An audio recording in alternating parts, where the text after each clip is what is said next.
ဒီရွာလုံးကိုသွေးချောင်းစီးစီခဲ့တဲ့ကဘာပြတ်မဲ့ကြီးစားစုတစ်ခုဟာဘလူကနေစတင်ခဲ့တာလေဇလန်းရဲ့အစမှာပက်ထရိုနဲ့ဟီမီဆိုတဲ့ညီကိုနှစ်ယောက်ဟာတိုးရဲကနေထူးဆန်းတဲ့တနက်တန်တွေကြားလိုက်ရပါတယ်မနဲ့လင်းလို့သွားစစ်တဲ့အခါမှာတော့ခန္ဓာကိုယ်အပိုင်းပိုင်းပြန့်နေတဲ့လူသေးကောင်ကြီးကိုထိတ်လန့်ပေါ်တွေးလိုက်ရပါတယ်အဲ့လူသေးကောင်ရဲ့တဲလုံသားနောက်ကိုလိုက်ရင်းနဲ့အနီးနားအိမ်တိန်နဲ့ဝင်သွားတဲ့အခါမှာတော့ခန္ဓာကိုယ်တစ်ခုလုံးပုတ်ပွားအစီရီပြန်နေတဲ့လူဝါကြီးတယောက်ကိုမမျှော်လင့်မှန်းနဲ့တွေးလိုက်ရပါတယ်အဲ့ဒါနဲ့ရွာထဲမှာကျိန်စာမသိအောင်ရွာလူကြီးနဲ့ပေါင်းပြီးအဲ့လူဝါကြီးကိုကားဝတ်တင်ကရွာနဲ့မိုင်ပေါင်းများစွာဝေးတဲ့တောကန်တိုင်းရထဲမှာတွားဖြစ်ဖို့လုပ်ခဲ့ကြပါတယ်ဒါဟာအားလုံးအတွက်စိတ်အေးရပြီလို့သူတို့ထင်ခဲ့ကြတာပါ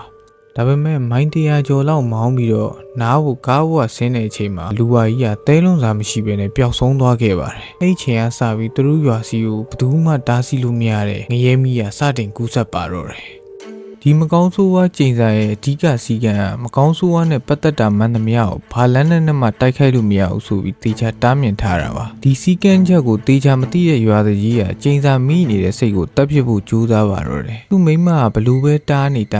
ရွာသူကြီးကလုံးဝနားမထောင်ခဲ့ပဲနဲ့စိတ်ကိုပြစ်တက်လိုက်တဲ့အခါမှာတော့ကျိန်စာကချင်းချင်းသူ့မိမစီပူးကတ်သွားပါတော့တယ်တွေးဝါတဲ့သူ့ရဲ့မိမရွာသူကြီးကိုပစိန်နဲ့ရဲရဲဆက်ဆက်ခုတ်ပြစ်လိုက်ရုံနဲ့မကပဲနဲ့နောက်ဆုံးမှာတော့မိမိကိုယ်ရက်ဆက်လွန်တဲ့လောက်ရက်ကိုလှုပ်လိုက်ပါတော့တယ်ဒီကျင်းစာစိုးဟာတယောက်ကနေတယောက်ကူးဆက်မြန်ယောဂလိုမျိုးပြန့်နှံ့သွားပြီးကလေးလူကြီးဘသူ့ကိုမှမချမ်းမဲနဲ့အချင်းချင်းတွေးအေးနဲ့တက်ဖြတ်ဖို့လှုံ့ဆော်ပါတော့တယ်သူတို့တွေဒီငရဲတွင်းထဲကနေလွတ်မြောက်နိုင်ပါမလားဇလန်းရဲ့အဆုံးမှာဘသူမှမထင်မှတ်ထားတဲ့သွေးပြက်စရာအလှည့်ပြောင်းအောင်ဘာဖြစ်မလဲဆိုတော့နောက်လာမယ့်ပတ်2မှာဆက်ကြည့်ပေးပါအောင်ဒီလိုစိတ်လှုပ်ရှားစရာကောင်းတဲ့ movie recap တွေကိုအမြဲကြည့်ရှုရအောင်အခုပဲ follow လုပ်ထားပြီး like လေးနဲ့အားပေးသွားကြအောင်ဗျာ